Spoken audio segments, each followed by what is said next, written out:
Dottore Pezzino, un'interessante iniziativa oggi qui alla Camera di Commercio sulla transizione energetica e digitale, che vede anche la partecipazione di qualificati relatori, ma anche delle scuole. Ecco, quanto sono importanti questi momenti anche per la crescita dei ragazzi. Sono molto importanti perché sul versante, per esempio, della transizione digitale il Paese non è messo male dal punto di vista delle infrastrutture, piuttosto sono le competenze digitali quelli che mancano, quindi la presenza dei giovani in questo incontro è estremamente importante.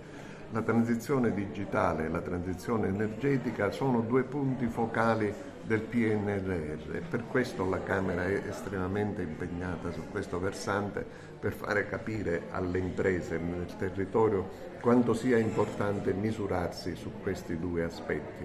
Ecco, sono due aspetti che consentono di organizzare uno sviluppo sostenibile e soprattutto sono due versanti che consentono di recuperare il gap che ci separa da altre regioni. Questi uffici sono stati creati dal MISE dal 2016. Questo l'ho voluto perché nell'indice DESI abbiamo effettivamente un ritardo riguardo al digitale. Per aiutare le imprese a far entrare nel proprio processo produttivo tecnologie abilitanti Impresa 4.0. Ora, il triennio che andiamo a vivere è praticamente riguardo si aggiunge la transizione energetica. Fondamentale andranno di pari passo. È fondamentale che si comprende che digitale e green vanno di pari passo e l'uno serve all'altro. Oggi si parla di transizione energetica e transizione digitale.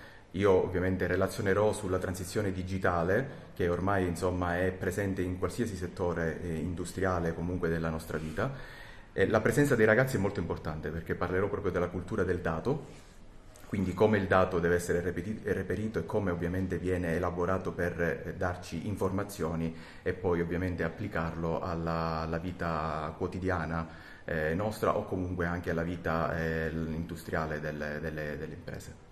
Quest'oggi si parlerà di efficientamento energetico, produzione da fonte rinnovabile e come inserirla nel territorio anche grazie alla tecnologia. La tecnologia che aiuta a diffondere, a gestire e aumenta la produttività di tutto il settore.